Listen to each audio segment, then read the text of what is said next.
Everyone laughed when a wealthy landowner issued Chuck Norris an impossible challenge to saddle the fiercest Mustang in the valley. But what happened before the crowd's eyes forever changed their perceptions of strength and truth. Subscribe to the channel and tell us in the comments where you're watching from. The mountains of Texas stood solemn and timeless, their silhouettes dark against the flaming horizon of the late afternoon. A breeze carried with it the smell of mesquite and dry earth, mingling with the sharper scent of horses and hay from the barns that dotted the wide expanse of the Norris Ranch. Here, far from the noise of cities and the glitter of Hollywood lights, Chuck Norris had chosen to live a quieter life, one that carried the steady rhythm of land, sky, and family. He leaned on the porch railing of his home, a weathered farmhouse with wide wooden beams, looking out across the fields that stretched as far as the eye could see. Behind him came the soft laughter of children. His twin children with his wife, Gina Dakota, and Danilee chased their shepherd dog across the yard, their feet kicking up dust as the sun sank lower. Gina appeared in the doorway with 2 glasses of iced tea, her blonde hair catching the last golden rays. She handed one to Chuck, who accepted it with a quiet smile. To the world, he was the legendary martial artist, the indomitable hero of countless films. But here he was, just a husband and a father, the center of a small, warm circle of family life. It was in these moments of peace that Chuck often reflected on how different his life could have been. He had trained for years to become a world champion in karate, fought in tournaments where sweat and blood mixed under glaring lights. Later, he had entered the film world, where cameras captured his every kick and punch, where fans adored the indestructible character he embodied. Yet even as fame embraced him, he longed for the raw truth of the land of soil that stained his hands and animals, that demanded care without applause. That longing had brought him back here, to Texas, where every sunrise reminded him of discipline and every sunset taught humility. Still, not all was quiet in this corner of the state. Among the farmers and ranchers, talk often returned to a creature that had become the subject of both fear and admiration. Somewhere in the rugged ridges beyond the Norris property roamed a wild stallion, a massive gray-black Mustang with a mane that whipped like a storm cloud. They called him the Phantom of the Plains. Legends told that he had broken fences, scattered herds, and thrown seasoned riders who dared approach him. Some swore his eyes gleamed with a red glint at dusk. Others claimed he could vanish like smoke into the canyons. No one had tamed him, and many had tried. Chuck had heard these stories more than once, mostly in passing conversations at the local diner or in town during supply runs. Old ranch hands spoke of the stallion with reverence, comparing him to a spirit of the land itself. The younger cowboys often laughed, turning the tales into jokes over beers. But behind their bravado, there was unease. A horse that strong and that untamed threatened the fragile balance of cattle and pastures. Some feared he would lead more animals astray, weakening herds and causing losses in already hard seasons. That evening, as the sky turned indigo, Chuck sat with Gina on the porch swing, the boards creaking gently beneath their weight. The children had gone inside to wash up for dinner. "They're talking about that Mustang again in town," he said finally, his voice low. Gina looked at him sideways, knowing well the tone in which he spoke. "And you listened," she replied. He smiled faintly. "It's hard not to. They make him sound like something out of legend." "Or out of trouble," she added, her brow knitting slightly. "Don't tell me you're thinking about it, Chuck." He didn't answer immediately. He sipped his tea, eyes fixed on the darkening horizon, where the mountains rose like watchful giants. "Sometimes legends are just truths waiting to be tested," he said softly. The conversation ended there, but the thought lingered. Chuck had spent his life facing challenges that others thought impossible, facing champions in rings, surviving the grueling stunts of film sets, enduring the long hours of training that broke lesser men. A wild horse might not have seemed so different, yet he knew it was not a matter of strength. To break an animal was one thing, to earn its trust was another. The stories of the Phantom carried an undercurrent of betrayal, as though men had tried to force him with whips and ropes, and in return, the stallion had answered with fury. The following days slipped by in the rhythm of ranch life.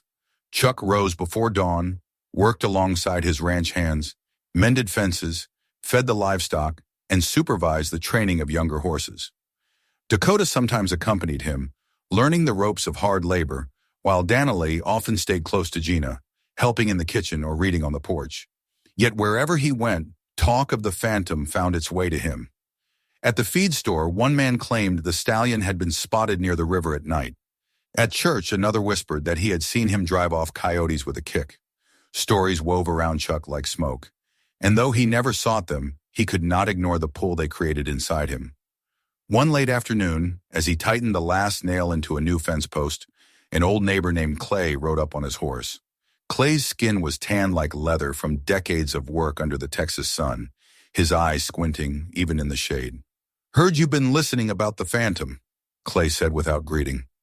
Chuck leaned on his hammer, wiping sweat from his forehead with a gloved hand. "Seems everyone wants to talk about him," he answered. Clay spit into the dust and nodded slowly. "That horse ain't just wild, Chuck. He's mean. Broke one boy's ribs last month, near killed him. Holbrook's men been trying to catch him for months. No luck. They say he's cursed." Chuck looked at the horizon, where the land stretched toward the hills. "No creature's cursed, just misunderstood." Clay chuckled dryly. "You always did see things different, but if you're thinking of trying, remember this. That stallion don't play fair. He don't give second chances." When Clay rode off, leaving a trail of dust behind him, Chuck remained leaning against the fence, silent. He thought about the Mustang, about the stories of fear and failure, and about the calm discipline that had guided him through every battle of his life. He did not see the horse as a curse, but as a challenge not to conquer, but to understand. That night at dinner, the family laughed over simple stories from the day. Gina watched her husband's silence with growing awareness. After the children had gone to bed, she placed her hand over his and whispered, "If you go after that horse, promise me one thing. Don't do it for pride. Do it only if you believe it's right." Chuck met her gaze and nodded once. "I've never done anything for pride, Gina, and I won't start now." Outside under the moonlight, the plains stretched silent and vast.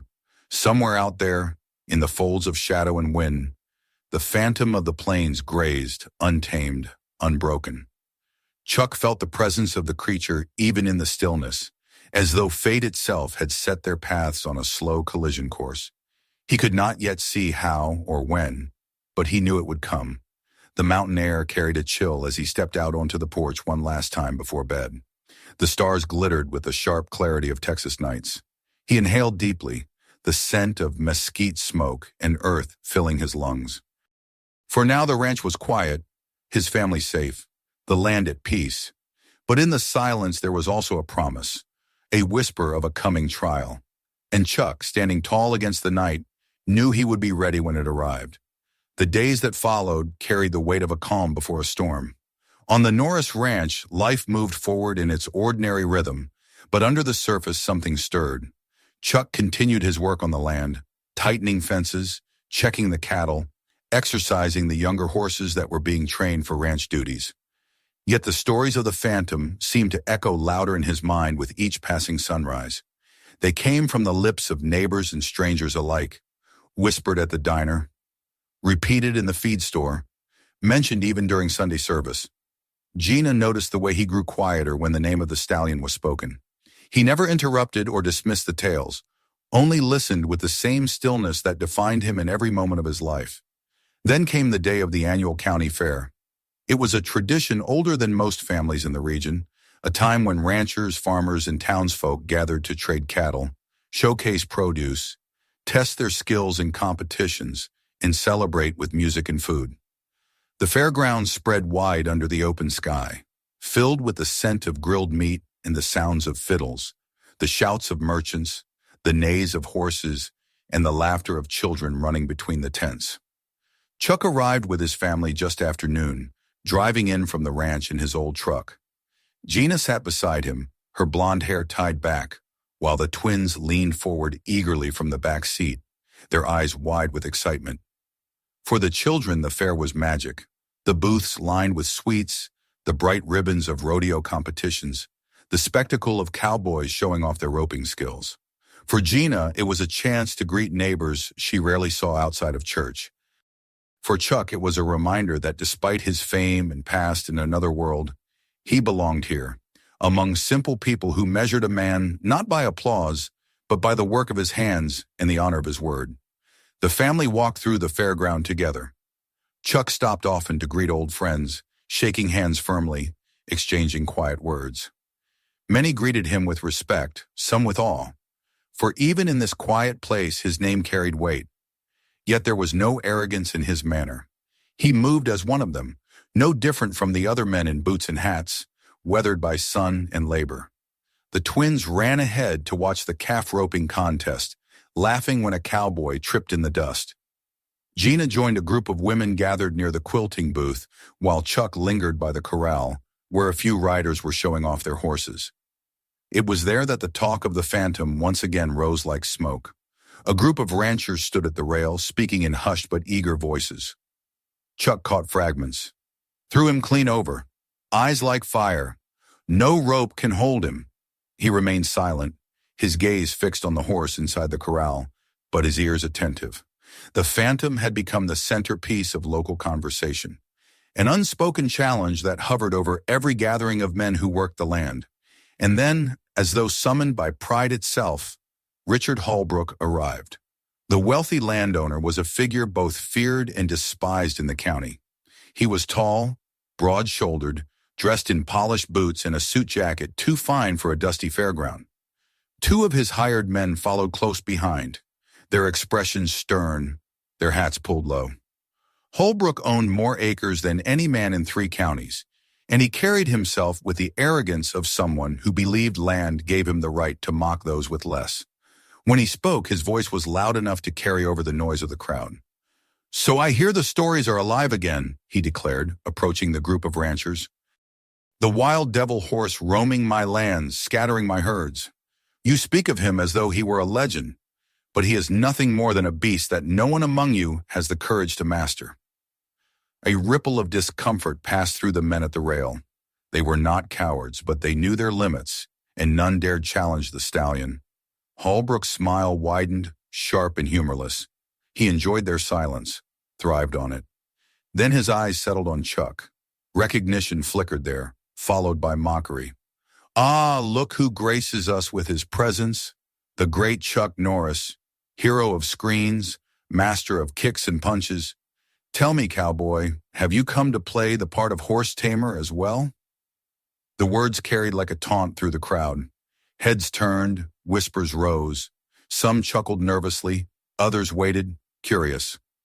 Chuck stood with his hands resting easily at his sides, his face calm, his eyes steady. He had heard worse challenges in arenas filled with shouting men, endured harsher ridicule from opponents desperate to break his composure. Yet here the weight was different. Holbrook was not testing his skill in combat, but his dignity as a man of the land. Gina, returning with the twins, caught the end of the exchange. She tensed, her lips tightening as she pulled the children closer. "Ignore him, Chuck," she murmured. "He wants to humiliate you." But Holbrook was not finished. He spread his arms dramatically, addressing the growing crowd. "Listen well, all of you. I will make this simple. If anyone can ride that stallion, the Phantom of the Plains, and make him submit, I will give that man a share of my land. Enough to double a herd. Enough to make a pauper into a rancher. But mark my words, if he fails, he will leave my property for good and never return." Gasps and murmurs ran through the fairground. It was a bold declaration, and Holbrook knew it. He was rich enough that a slice of land meant little to him, but the spectacle meant everything.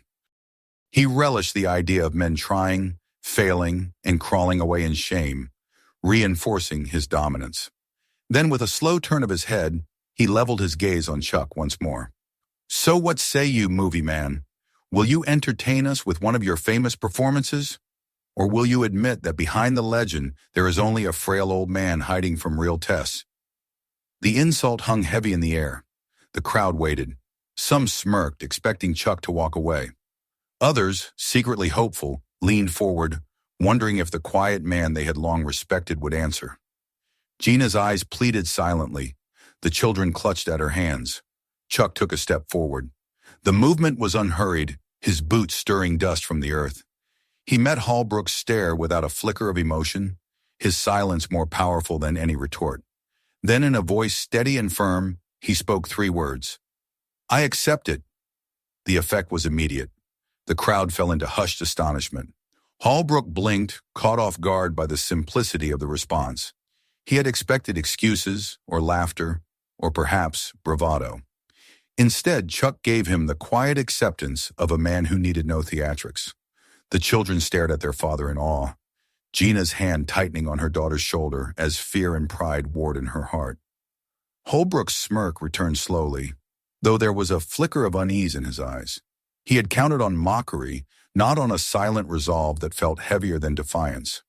"Very well," Holbrook said, his voice rising once more. "Then let all bear witness. Before the week ends, we shall see if even Chuck Norris can conquer the Phantom. And when he fails, you will remember that my word is law in this valley." He turned sharply and strode away, his men following. The crowd broke into waves of murmurs, excitement and disbelief mixing in equal measure. Some cheered quietly for Chuck. Others shook their heads, certain he had doomed himself to humiliation. Chuck remained where he was for a moment, the noise of the fair fading into a dull hum. He looked at his children, then at Gina, whose eyes searched his face.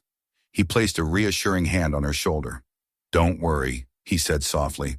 "I'm not doing this for him. I'm doing it because it needs to be done." That night as they drove back to the ranch, the fair's laughter and music still echoing faintly in their ears, silence filled the cab of the truck.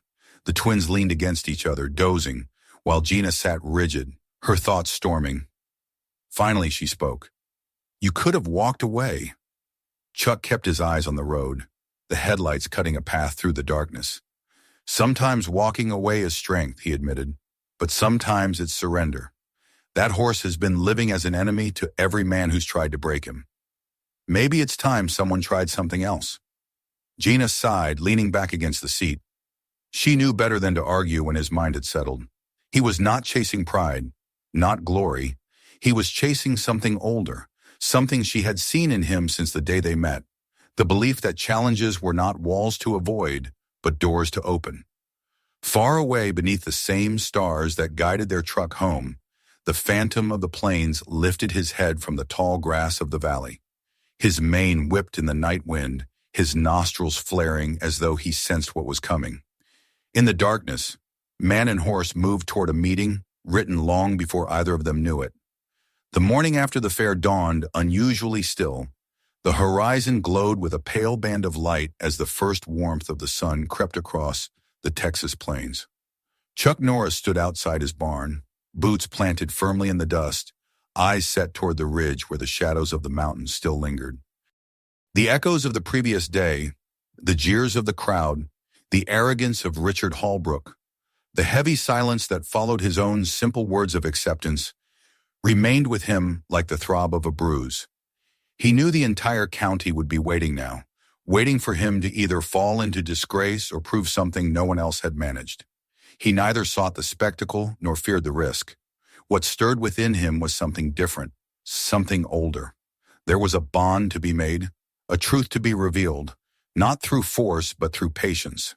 By mid-morning, wagons and trucks began to gather around the corral Holbrook had ordered, built at the edge of town. News had traveled swiftly. No event in years had promised such entertainment. Farmers arrived with their wives, young men eager for a show elbowed their way to the railings, and children sat on their father's shoulders, eyes wide with excitement.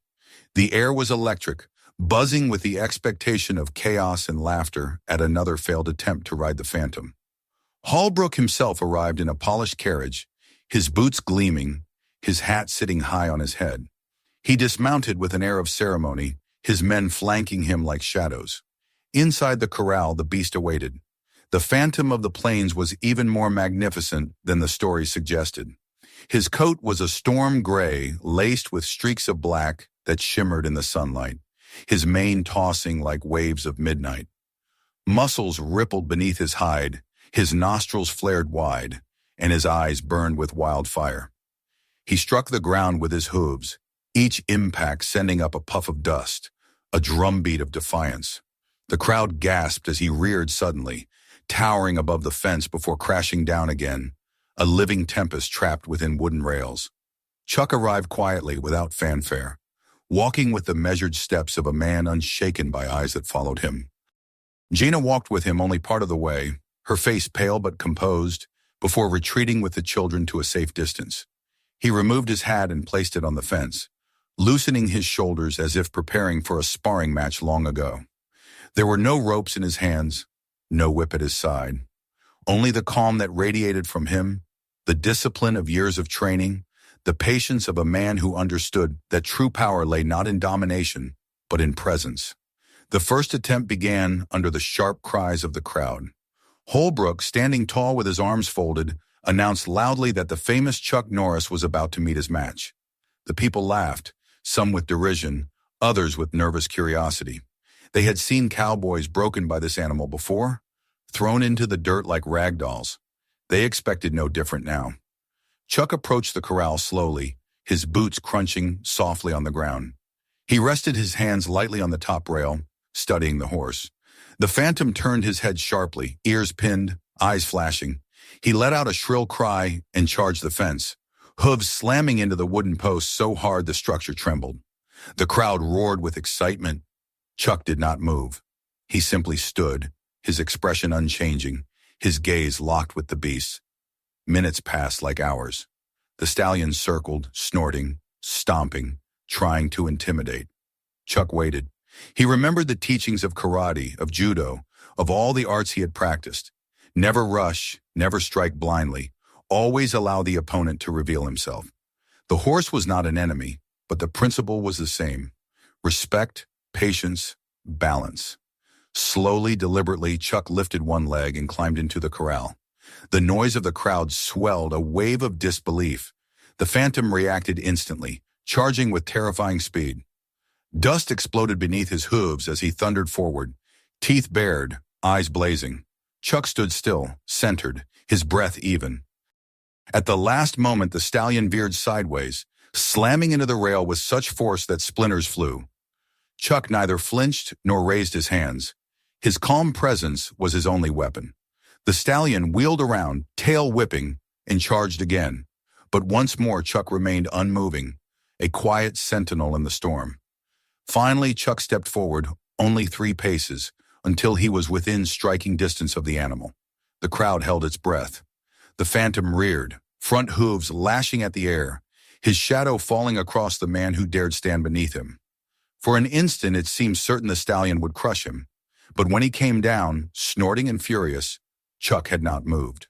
He extended one hand, palm open, steady as stone. The stallion froze. The crowd gasped. For a long, unbearable silence, man and horse regarded one another. The phantom's chest heaved. His ears flicked uncertainly. Dust swirled between them in the hot sunlight.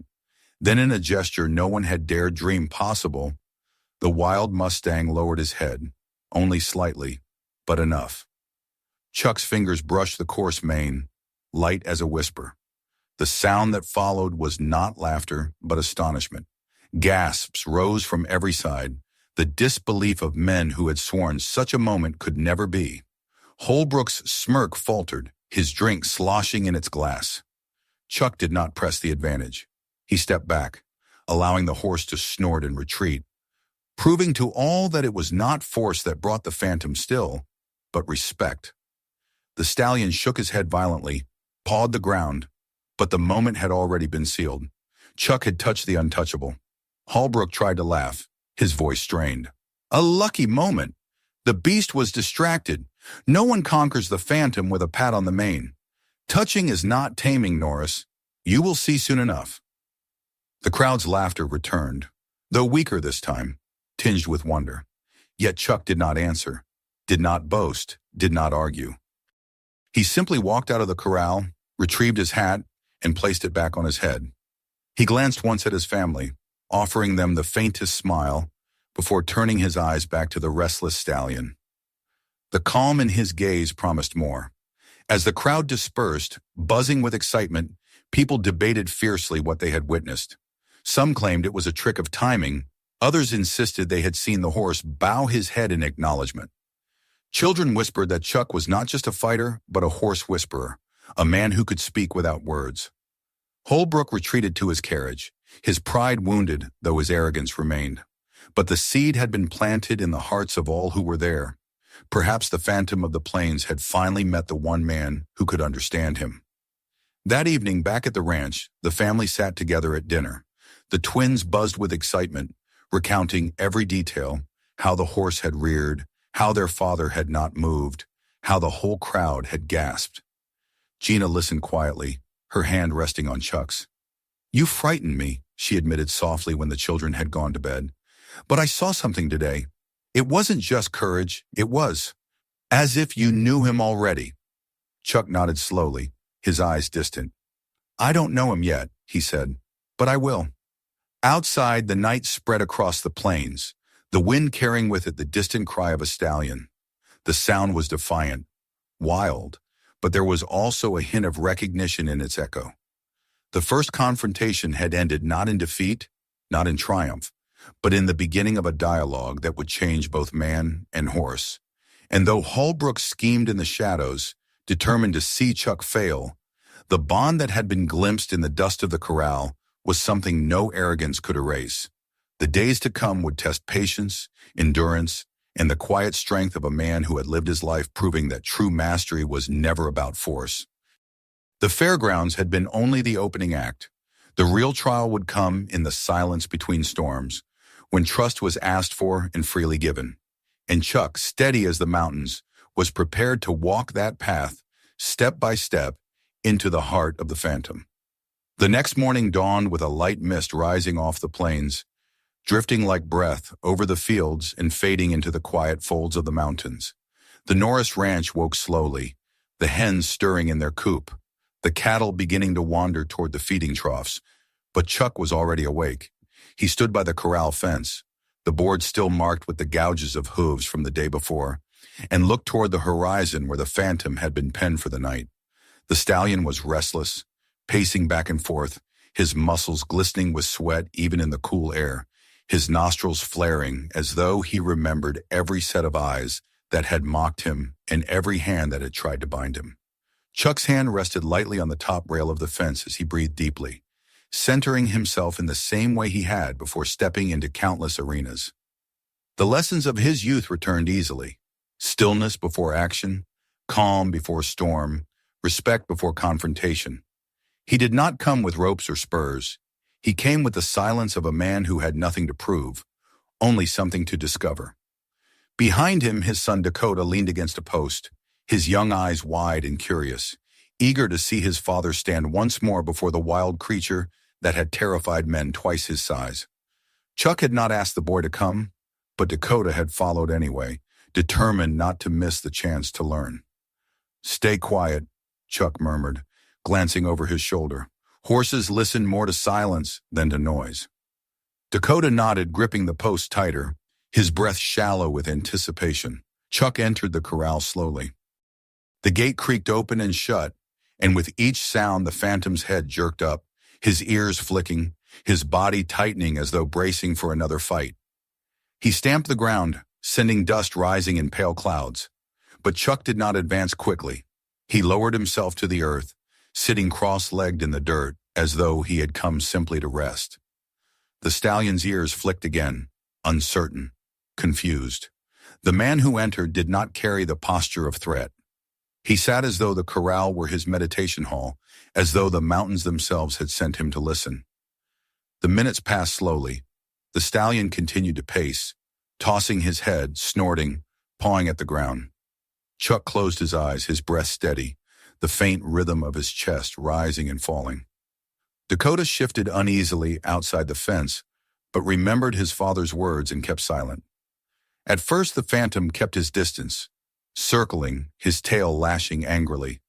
But gradually, when nothing came, no shouts, no ropes, no whips, the pacing slowed. He stopped and stood across the corral, watching with eyes that blazed but no longer in pure fury. It was a beginning, fragile as dawn. Chuck opened his eyes again and looked back at the horse without moving. He did not smile, did not gesture. He simply let his presence speak. In the quiet of that corral, something unspoken hung between them. The recognition of two beings who understood strength not as violence, but as patience. The morning stretched on. Chuck told no one else of what he had done, not even Gina. She saw him return with Dakota at his side, dust clinging to his jeans, his expression thoughtful but calm. Over breakfast, she asked nothing, though her eyes searched his face for reassurance. Later that evening, when the children had gone inside, she touched his hand. "You're walking into this slowly," she said softly. "There's no other way," Chuck replied. "Trust isn't taken, it's given. He'll decide when." Over the following days, Chuck returned to the corral each morning at dawn. At first, he did nothing but sit, his breath calm, his eyes steady. The phantom tested him daily, charging toward him with thundering hooves only to stop at the last instant, tossing his mane, trying to rattle him with shrill cries. But Chuck never moved, never flinched. He remained rooted like the old mesquite trees that grew stubbornly in the plains, unmoved by wind or storm. Little by little, the stallion's charges became less violent, his cries less piercing. On the fourth day, Chuck rose from where he sat and took 3 careful steps toward the horse. The phantom froze, his ears pinned, muscles coiled. Chuck stopped at once, his hands loose at his sides. "I'm not here to command you," he said quietly, his voice steady as the breeze. "I'm here to ask permission." The horse's ears twitched at the sound. Chuck reached slowly into his pocket and pulled out a small bundle of oats wrapped in cloth. He placed it on the ground before him and then stepped back, lowering himself to sit again. For a long time, nothing happened. The stallion pawed at the earth, circled, snorted in suspicion. But then, inch by inch, he approached, his head low, his eyes wary. When he reached the bundle, he sniffed, snorted once more, and then ate. Dakota, who had crept back to watch again, gasped in amazement. Chuck lifted a finger in silence, his eyes never leaving the horse. When the oats were gone, the stallion raised his head, standing over Chuck for the briefest moment before turning away. It was not submission. It was not conquest. It was acknowledgement. That evening, as the sun set in fiery streaks across the plains, Chuck stood with Gina on the porch. She leaned against him, her worry mingling with admiration. "Everyone in town says Holbrook is furious," she told him. "They say he can't stand the thought that you've come closer to the phantom than all his men combined." Chuck only shrugged. His anger doesn't matter. The horse doesn't belong to him. He doesn't belong to anyone. He's not something to own. He's someone to know. Gina studied him quietly, realizing once again that the man she married was guided not by pride, but by an inner compass she could not always explain, yet always trusted. On the 5th morning, Chuck entered the corral and stood without sitting. The phantom pawed the ground, tossing his mane, but did not rear as before. Chuck lifted his hand slowly, palm open, and held it there without moving. The stallion hesitated, snorted, then stepped forward, one hoof after another. The distance closed. Dakota, peering from the fence, held his breath so hard his chest hurt. When the phantom was within arm's reach, Chuck did not seize him, did not try to hold him. He let the horse decide. The stallion lowered his massive head, nostrils flaring near Chuck's hand. For a heartbeat, the world seemed to still. Then the phantom leaned forward, brushing his muzzle against Chuck's palm. The contact was fleeting, fragile, but it carried the weight of a promise. The crowd at the fair had seen Chuck touch the horse once before, but that had been a challenge, an act born of defiance. This moment was different. This was choice. The phantom had allowed it, and Chuck knew it was only the beginning of a deeper journey. When he left the corral that day, dust rising softly behind him, Chuck did not speak. Dakota followed silently, his young face alight with pride and awe. That evening, the boy burst out at dinner, unable to hold it in. "Dad touched him again, but this time the horse wanted it. He wanted it." Gina looked at Chuck, and Chuck gave a single nod. The children cheered, but Gina only smiled faintly, her eyes shimmering with something more complicated. Pride, yes, but also fear, because with every step Chuck took closer to the phantom, the danger of Holbrook's schemes grew greater. Yet for now, in the quiet of the ranch, under the starlit sky, The sound of the horse's breath lingered in Chuck's mind. Not as a threat, but as a song of trust. The silence of the plains carried it, and in that silence, he knew the real test had only just begun. The days that followed seemed to stretch into one long test of patience, endurance, and faith. Chuck Norris rose with the dawn each morning, his boots crunching across the still damp earth as he walked to the corral where the phantom waited. The stallion no longer greeted him with violent charges or shrill cries. Instead, he stood alert and watchful, his ears flicking back and forth, his eyes sharp as blades of obsidian. There was still distrust in that gaze, but beneath it lay something else. A cautious curiosity, a sense that perhaps this man was different from all the others who had tried to dominate him. Chuck had no illusions. The connection they had begun to build was fragile, a thread that could be severed with a single wrong move. He knew what it was to earn respect the hard way. Years in dojos, tournaments, and countless hours of sweat and pain had taught him that trust could never be forced, only nurtured.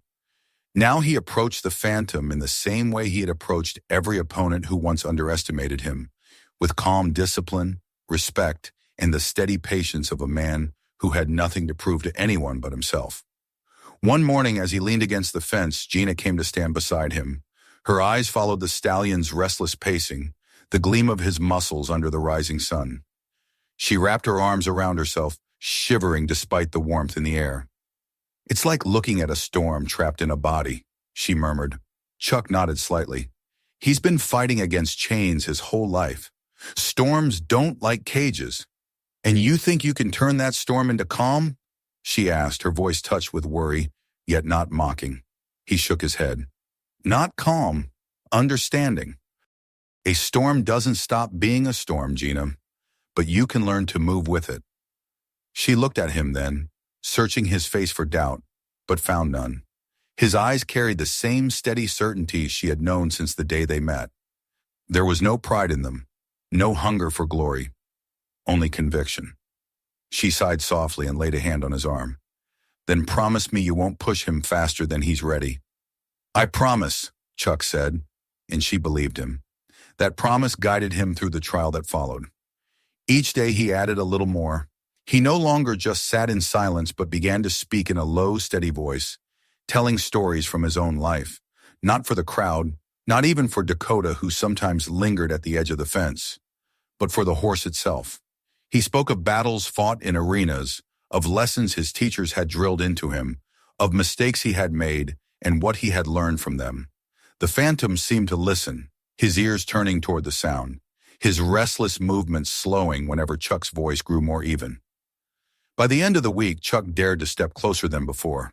The stallion did not rear or strike, though his muscles tensed as though ready to explode.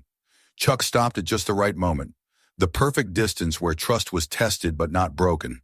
He extended his hand once more, open and empty. The horse lowered his head again, sniffed, and pressed his muzzle into Chuck's palm with more certainty than before. It was not yet surrender. It was not yet partnership, but it was progress. Word of this spread quickly. The ranch hands whispered of what they had seen, and soon even strangers from town began to gather in the mornings, peering over the fence to watch in silence as Chuck worked. Hallbrook's spies were among them, their eyes narrow, their mouths tight with disdain. They reported back to their master that the impossible was slowly becoming possible, and Hallbrook's temper grew darker with each passing day. One afternoon, while Chuck brushed down one of his own horses in the barn, his daughter Danielle approached, her face hesitant. She held out a small ribbon, one she had once worn in her hair. "For him," she said shyly, "so he'll know he's not alone." Chuck knelt to meet her eyes, touched by the innocence of the gesture. "Thank you, sweetheart," he said softly, "but he doesn't need ribbons yet. What he needs is time." She nodded, though her small hands fidgeted. "Will he be our friend, Daddy?" Chuck smiled faintly. "If he chooses to be." That night, after the children were asleep, Chuck sat on the porch with Gina, the sound of crickets filling the darkness. She broke the silence with words that carried both hope and fear. "If you succeed, it won't just be about the horse. Everyone will see Hallbrook lose. He won't forgive that." Chuck's jaw tightened. "I know, and that's why I need to do this the right way. Not to humiliate him, not to win a bet, but to show them all that there's another way besides fear. The following morning brought the first true test of spirit. The phantom was restless, his breath rising in clouds as the sun climbed higher. Chuck entered the corral with no feed, no tools, nothing but the steady rhythm of his own steps. The stallion circled him, eyes wild, body taut with suspicion. Chuck closed his eyes, breathing deeply, centering himself as though standing once more on the mat of a tournament, his mind empty, his focus absolute. Then with a quiet exhale, he raised his hand and moved closer than he ever had before. The stallion's ears pinned back, his chest heaving. For a heartbeat, the world seemed ready to erupt into chaos. But Chuck did not waver. He stood firm, calm, unafraid. And slowly, impossibly, the phantom stilled. His head lowered, his breath slowed, and he allowed Chuck's hand to rest against his cheek. Gasps rose from those watching. Even Dakota, who had seen his father face down fighters and walk away unbroken, felt his chest swell with awe. The horse had not been forced. He had not been broken. He had chosen to trust. Chuck leaned close, his voice a whisper meant only for the stallion. "I won't betray you, not like the others." In that moment, he knew the bond had been sealed, not finished, not complete, but born. The trial of spirit was not about victory in the eyes of men, but about the beginning of something sacred. The phantom was no longer just a beast of legend or a challenge thrown down in arrogance. He was a partner in waiting, a storm waiting for someone who knew how to ride the wind. But in the shadows beyond the corral, Richard Holbrook stood with his men, his eyes cold as stone. He watched the impossible unfold and felt the foundations of his pride tremble. He turned sharply, his voice low with venom. "This ends before it goes any further. I will not be shamed by a man who thinks silence can tame a storm." The stage was set. The bond between man and horse had begun, but the battle with the arrogance of power was only sharpening its claws. Chuck knew the true test had yet to come, and it would not be the stallion who tried to break him, but the greed and pride of the men who refused to see what trust could build. The corral was quieter in the mornings now. Where once the stallion had thundered like a storm, threatening to crush any who dared approach, there was instead a tense, watchful stillness.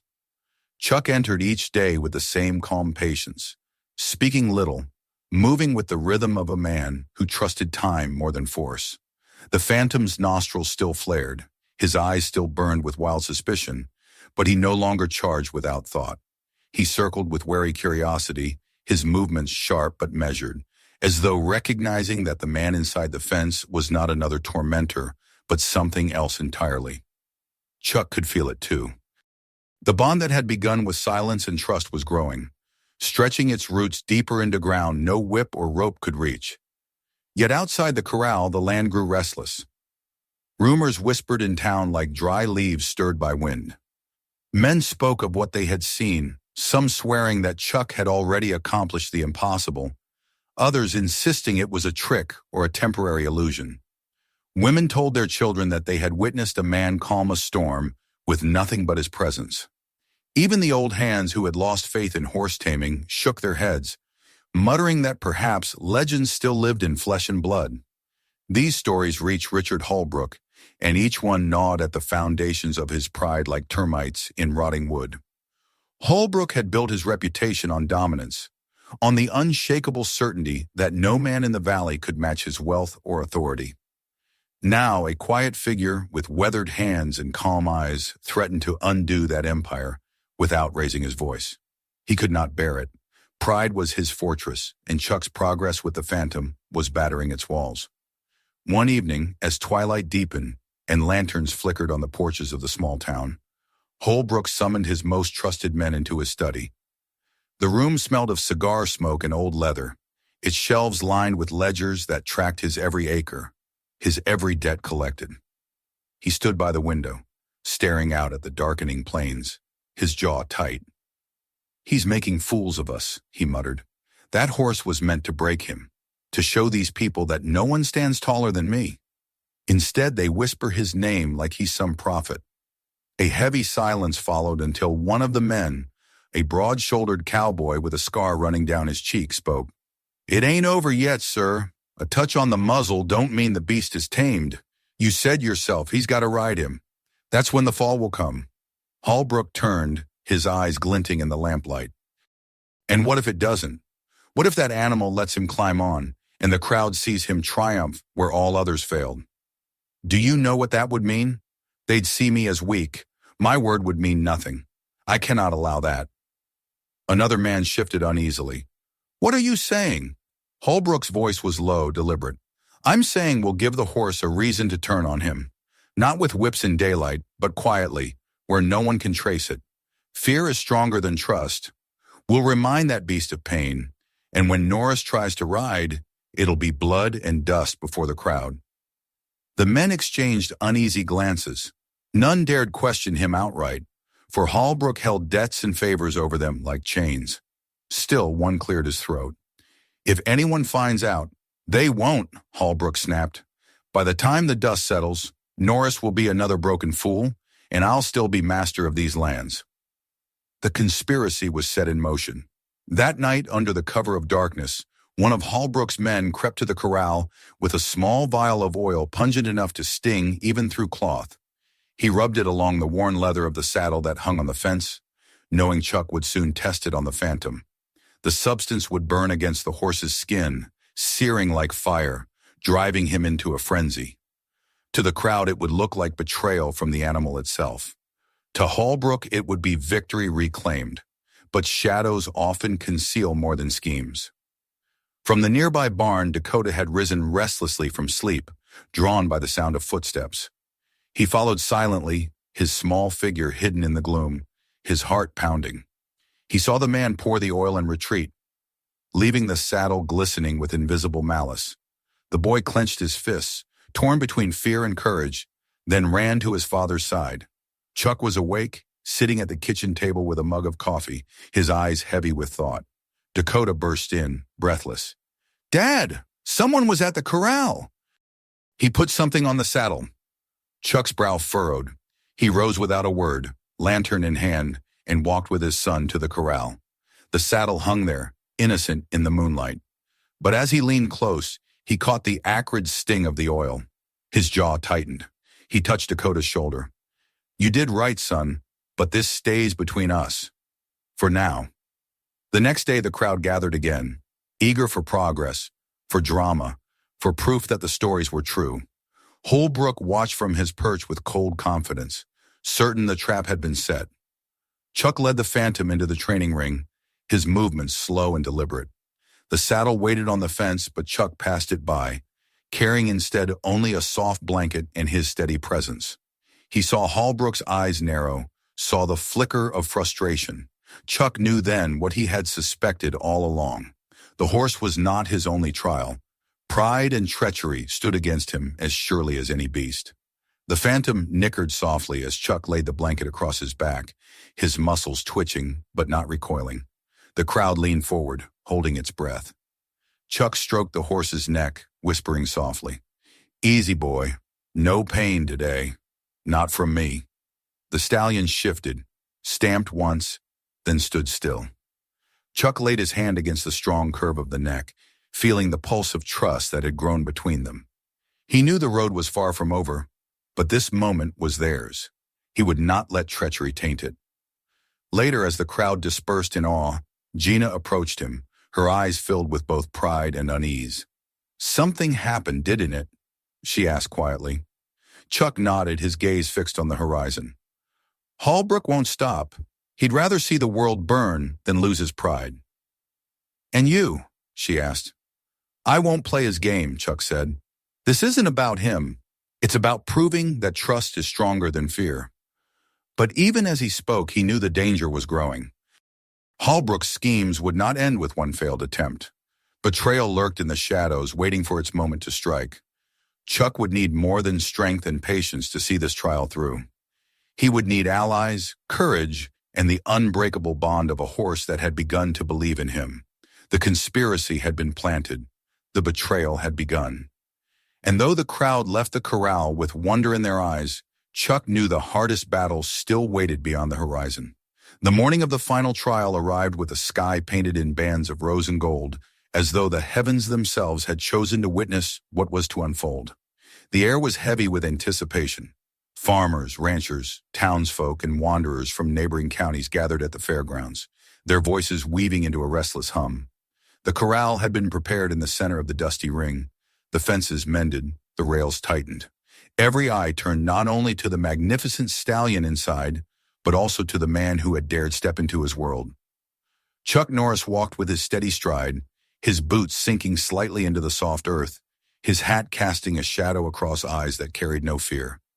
At his side walked his son Dakota, trying to hide his nervous excitement, and just behind him Gina, holding their daughter's hand, her face calm but her fingers clenched in quiet tension. Richard Hallbrook stood on the raised platform at the far end of the arena, his arms folded, his smile stretched too tight. He wore the look of a man convinced the day would turn in his favor, that all Chuck's patience and progress would crumble in the moment of truth. His men lingered nearby, watching with calculating eyes. To them it was a spectacle, but to Hallbrook it was survival. He had wagered his pride, his authority, his dominance over the valley on this outcome. If Norris succeeded, the image he had cultivated for decades would shatter. The Phantom paced inside the corral, his coat glistening in the morning light, his mane flowing like a banner of defiance. He struck the ground with his hooves, sending dust spiraling into the air. Yet there was no blind rage in him now, only the restless energy of a creature sensing that the world's eyes were upon him. When he caught sight of Chuck, he paused, ears flicking forward, nostrils flaring. A hush rippled through the crowd at the small but undeniable recognition in the stallion's gaze. Chuck stepped into the corral, closing the gate behind him. He carried no whip, no spurs, no harsh tools of dominance. In his hand was a simple bridle he had fashioned from soft leather and rope, and draped over his arm was the same blanket he had used before. He stood for a moment, letting the silence settle, then approached with the same measured patience that had carried him through every encounter with the animal. The crowd leaned forward, breaths caught in unison. The Phantom snorted and pawed at the ground, circling warily. Chuck moved with quiet confidence, speaking in a low, steady voice. Easy now. You know me. We've walked this path together. Today's no different. Minutes passed in taut stillness, broken only by the sound of hooves scuffing against dirt and the soft cadence of Chuck's voice. Slowly, deliberately, the stallion lowered his head, his body loosening by degrees. Chuck laid the blanket gently across his back. The Phantom twitched but did not rear. A collective gasp rose from the crowd. Then came the bridle. With infinite care, Chuck slipped it over the horse's head. The stallion shook, tested, but allowed it. The moment had arrived. Chuck placed one hand on the Phantom's strong neck, the other gripping the blanket, and vaulted onto his back with the ease of a man who had spent his life defying gravity in both film and reality. For a heartbeat, the world seemed to stop. The stallion's muscles bunched, his body surged upward, and he reared with a furious cry, hooves flashing against the sky. The crowd screamed, convinced Norris would be thrown, but Chuck sat like carved stone, his legs firm, his body moving with the beast, not against him. He whispered steady words, his voice threading through the chaos. I'm here. I won't betray you. Trust me.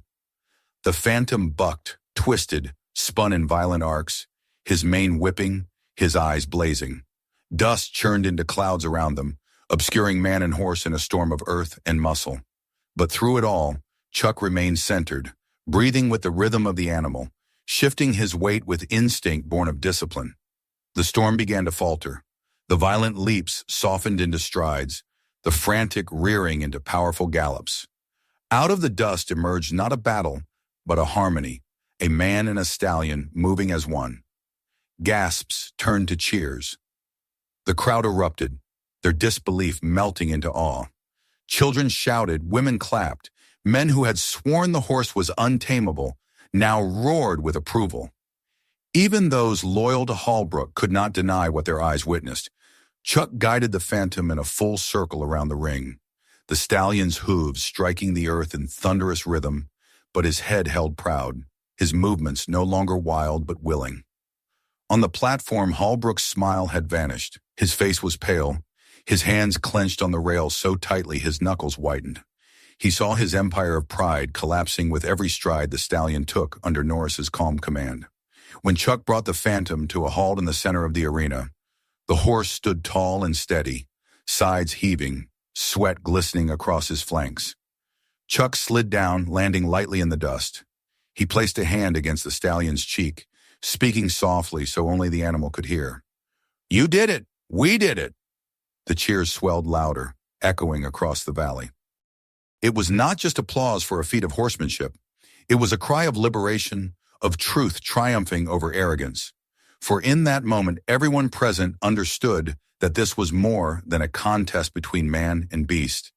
It was a battle between pride and patience, between domination and respect, between the empty authority of power and the quiet strength of trust.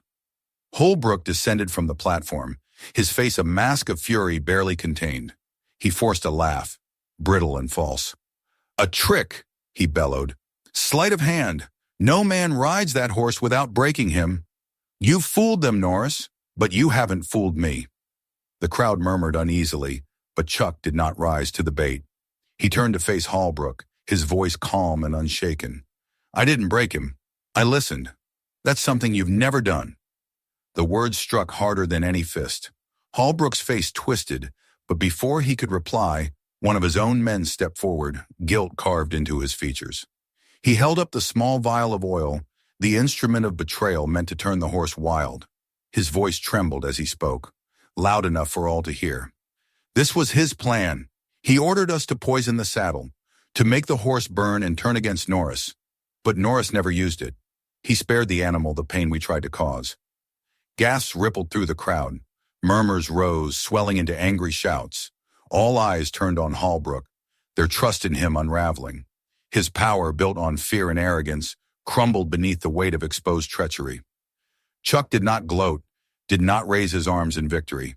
He simply placed a steady hand on the Phantom's neck, grounding both himself and the animal in the storm of voices around them. His silence spoke louder than any boast. Gina approached then, her children at her side, their faces shining with pride. She took Chuck's hand, squeezing it tightly. "You've done more than tame a horse," she whispered. "You've shown them a truth they couldn't ignore." Dakota looked up at his father with wide eyes. "Does this mean he's ours now?" Chuck knelt, pulling his son close. "No, son, he's not ours. He's free. But today he chose to stand with us, and that means more than ownership ever could."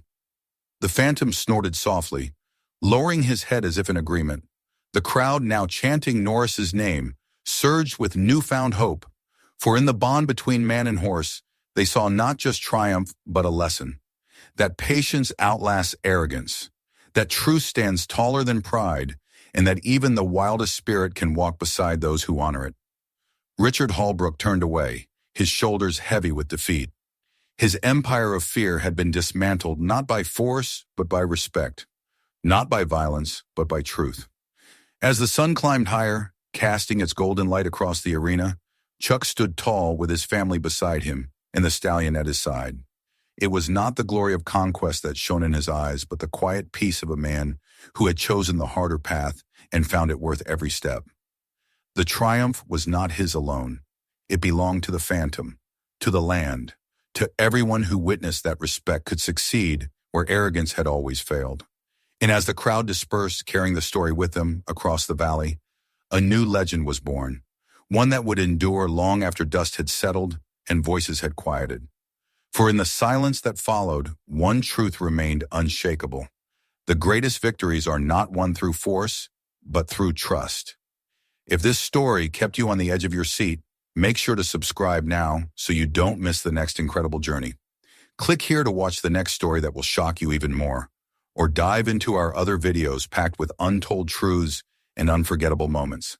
And don't keep this to yourself. Share this video with friends and family, because some stories deserve to be heard by everyone.